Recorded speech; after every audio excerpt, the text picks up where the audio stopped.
पहाड़ की चोटी पर बसे गांव की तरफ जाने के लिए एक ही रास्ता था। मनोज नाम का एक युवक रोज उस रास्ते से एक छोटी बस में यात्रियों को लेकर जाया करता था।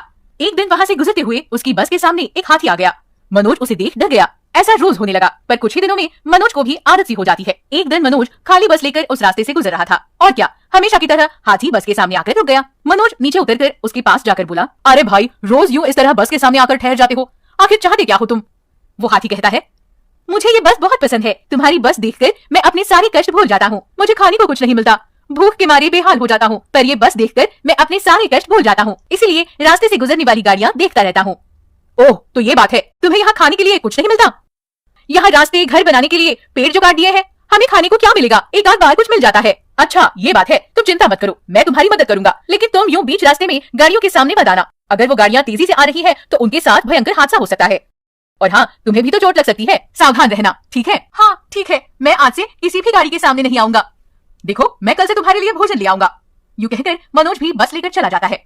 अगले दिन हमेशा की तरह मनोज बस लेकर जा रहा था। हाथी बस के सामने आ जाता है। मनोज अपने साथ लाए हुए केले उसे खिला देता है और आगे चला जाता है। केले खाकर हाथी बड़ा खुश हो जाता है। दुनिया में ऐसे लोग भी हैं जो हमारे बारे में सोचते हैं। इसे और इसके परिवार को भगवान हमेशा खुश रखे, इन पर कोई आँच न आने पाए, यही मेरी दुआ है। हाथी मनोज के लिए प्रार्थना करता है। यूं ही दिन बीतते गए। मनोज रोज केले ले जाकर हाथी को खिलाता था। एक दिन मनोज की बीवी उसे कहती है, सुनिए, आप रोज केले खरीद कर ले जा रहे हो क्या? वो बंसी कह रहा था, इतने सारे केले आखिर आप कहाँ ले जाते हो? तब मनोज उसे सारी कहानी बताता है। उसकी बीवी भी मनोज का साथ देते हुए कहती है, ये बड़ा अच्छा काम किया आपने, केले खिलाकर उस हाथी की भूख मिटाई। अगले दिन मनोज केले के व्यापारी बंसी के पास जाकर केले खरीद रहा था। तब बंसी पूछता है, अरे बेटा, इतने सारे केले खरीदते हो, आखिर करते क्या हो इनका? तुम्हारी बीवी से पूछा तो उसने कहा वो नहीं जानती। देखो, बुरा मत मानना, ये जानना मेरे लिए जरूरी नहीं, पर अगर तुम किसी की मदद कर रहे हो तो मैं भी उसमें जुड़ना चाहूंगा। मनोज कहता है, आप सही सोच रहे हैं, और उसे हाथी के बारे में बताता है। बंसी ये सुनकर मनोज को सराहते हुए कहता है, बड़ा ही पुण्य का काम कर रहे हो, ये लो, मेरी तरफ से ये केले भी ले जाओ उस हाथी के लिए। बंसी कहता है, मैं आगे से केले के पैसे नहीं लूंगा तुमसे, मुफ्त में ले जाओ। तब मनोज कहता है, जी शुक्रिया, लेकिन आपके परिवार के लिए पर्याप्त पैसे ना होने पर मुश्किल हो सकती है। आप बुरा न माने तो एक बात कहूँ, जब कभी आप मुफ्त में दे पाएंगे तभी दीजिएगा। बंसी कहता है, कोई बात नहीं, मैं थोड़े पैसों में गुजारा कर लूंगा। इस तरह बंसी मनोज को केले दे देता है। मनोज भी बस लेकर जाने लगता है। कुछ दूर जाते ही हाथी दिखाई देने पर मनोज उसे केले खिला देता है। उतने में बस में सवार एक यात्री नीचे आकर मनोज से कहता है, अजीब इंसान हो तुम, यहाँ हम गांव पहुंचकर अपने काम पूरे करने के लिए सोच रहे हैं, एक एक मिनट का हिसाब कर रहे हैं, और तुम हो कि समय का ख्याल नहीं कर रहे। चलो निकालो बस जल्दी, ये क्या फुर्सत में जानवरों को खाना खिला रहे हो? चलो चलो, जल्दी देर हो रही है। तब मनोज उसे कहता है, आप इस तरह क्यों बात कर रहे हैं? जानवर है तो क्या हुआ, उन्हें भी भूख लगती है। मैं जानता हूँ भूख की कीमत, इसीलिए इसे खाना खिला रहा हूँ। आपको इतनी जल्दी है तो किसी और बस में यात्रा कीजिए, ये मेरी अपनी बस है, सरकारी बस नहीं, जहाँ मेरी मर्जी रोकूंगा। अरे इतने घमंड से क्यों बात कर रहे हो? इसे खाना खिला के तुम्हें क्या मिलेगा? बेवजह का खर्चा, और ऊपर से यात्रियों के साथ ऐसे पेश आ रहे हो। सुनिए, मैं किसी फायदे के लिए यह काम नहीं कर रहा हूँ। भूख क्या होती है जानता हूँ मैं, इसीलिए इसे खाना खिला रहा हूँ। ठीक है, तुमसे बहस करना मेरे बस की बात नहीं। और वो आदमी वहां से चला जाता है। हाथी ये सब देख मनोज से कहता है, मेरे लिए तुम इतना कुछ कर रहे हो, मेरी वजह से तुम्हें कोई तकलीफ हुई हो तो मुझे माफ करो। तब मनोज उसे कहता है, देखो, यूं किसी की बातों का बुरा नहीं मानना चाहिए, ऐसे बहुत लोग होते हैं। हाँ, पर कुछ लोग दिल के बड़े अच्छे होते हैं। देखो, बंसी ने तुम्हारे लिए आज ज्यादा केले भेजे हैं। मनोज उसे बंसी के बारे में बताता है। ओह, बंसी को तो मैं नहीं जानता, लेकिन उसने मेरे लिए केले भेजे, मेरी तरफ से उन्हें धन्यवाद देना। मनोज भी ठीक है कहकर बस लेकर चला जाता है। कुछ दिन बीत जाते हैं। मनोज की तबीयत बिगड़ जाती है।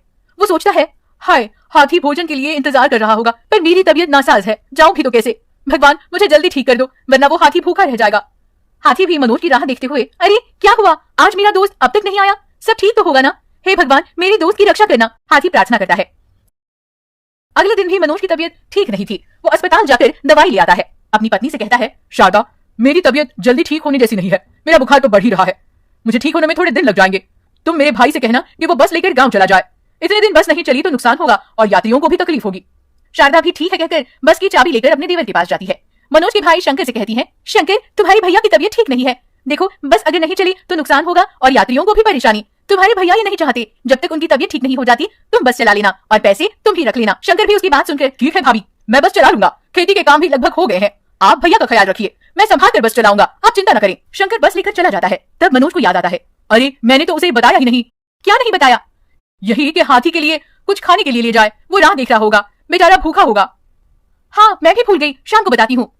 वो शाम को नहीं, रात को देर से लौटेगा, तुम कल सुबह ही उसे पैसे देकर हाथी के लिए केले ले जाने को कहना। वो भी ठीक है कहती है। शंकर पहाड़ की ऊंचाई तक बस ले जाता है। हाथी दूर से बस देखकर कितने दिन बाद मेरा दोस्त बस लेकर आ रहा है। इतने दिन में परेशान था कि आखिर मेरा दोस्त कहाँ चला गया। और वो हाथी बस के सामने आ जाता है। शंकर को उसके बारे में पता नहीं था। वो हॉर्न बजाकर उसे भगाने की कोशिश करता है। हाथी टस से मस नहीं होता। गुस्से से शंकर नीचे उतरकर डंडे से हाथी को मारने लगता है। हट जाओ रास्ते से, हटो, चलो जाओ। हाथी बेचारा वहाँ से हटकर दूर चला जाता है।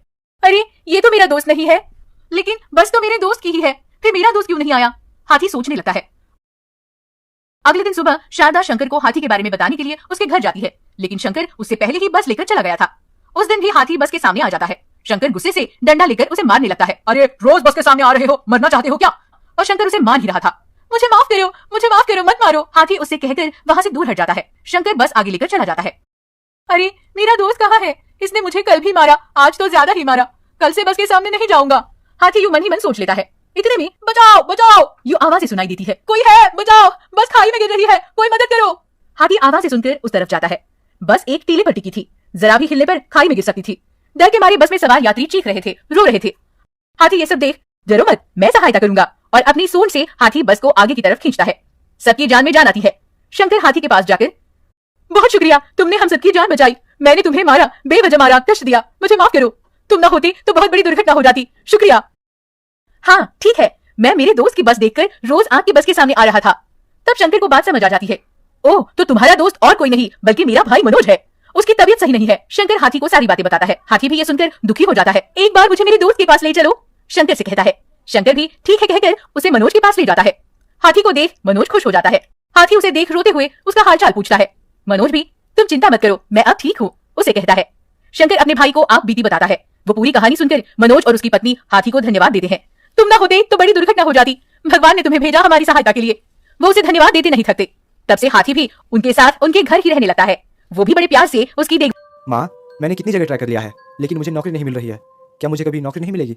बेटा समर, भगवान पे भरोसा रखो, तुम्हें नौकरी जरूर मिलेगी। भगवान किसी के साथ बुरा नहीं करता, तुम कोशिश करते रहो। ठीक है माँ, देखते हैं क्या होता है।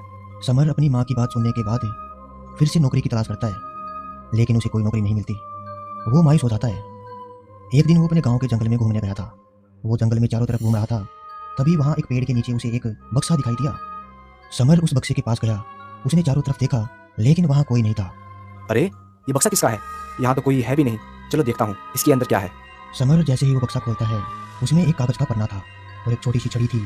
समर उस कागज पर लिखे शब्द पढ़ने लगा, जिसमें लिखा था कि अगर आप खजाना पाना चाहते हो तो रामपुर गांव के शिव की गुफा में जाकर आपको इस छड़ी को हाथ में लेकर बोल बम बोल बम बोल बम कहना पड़ेगा, और वो खजाना तुमको मिल जाएगा। अगर नहीं मिला तो तुम एक पापी आत्मा हो और तुम वहीं पर मर जाओगे। समर ये पढ़कर डर गया कि खजाना भी मिल गया, लेकिन डर भी है कहीं मैं वहीं मर ना जाऊं। वो अपने घर गया। उसने अपनी माँ को वो कागज और वो छड़ी दिखाई और कहने लगा, माँ, खजाना भी है और डर भी है, कहीं मैं वहाँ मर ना जाऊँ। बेटा एक काम करते हैं कि मेरी तो वैसे भी उम्र खत्म होने वाली है, मैं वहाँ जाती हूँ। अगर मरना होगा तो मैं ही मर जाऊंगी। नहीं माँ, जाऊँगा तो मैं ही, जो होगा देखा जाएगा। समर ये कहकर रामपुर गांव के लिए निकल पड़ा। वो गांव में पहुंचा। वहां उसने एक आदमी से पूछा, अरे भाई, ये शिव गुफा कहाँ है इस गाँव में? मुझे वहाँ जाना है।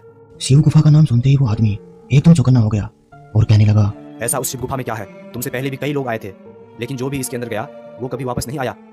अरे नहीं, मैं तो बस ऐसे ही पूछ रहा था। मैं तो भक्त हूँ शिव का, बस उनके दर्शन करने जा रहा हूँ। अच्छा ठीक है, जाओ, गाँव के ऊपर पहाड़ पे वो गुफा है। समर पहाड़ की तरफ जाने लगा। वो उस गुफा के सामने पहुंचा।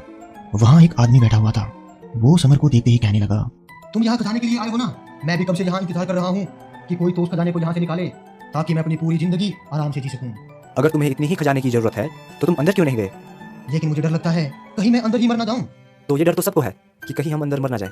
तुम अंदर जाओ और मेरे लिए वो खजाना ढूंढो। मैं तुमको उसमें से आधा खजाना दे दूंगा। तुम पागल हो गया? अंदर मैं जाऊंगा, मौत का जोखिम भी मैं उठाऊंगा, और खजाना तुम ले जाओगे।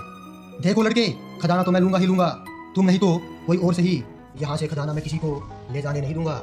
ठीक है, एक काम करते हैं, हम दोनों अंदर चलते हैं, जो होगा हम दोनों के साथ ही होगा। वो दोनों अपने अपने मन में सोच रहे थे कि खजाना मिलते ही वो एक दूसरे को जान से मार देंगे और फिर सारा खजाना उसका हो जाएगा। वो दोनों अंदर जाते हैं। वो आदमी कहता है, अरे भाई तुम बोलो, अब खजाना मिलेगा? खजाना?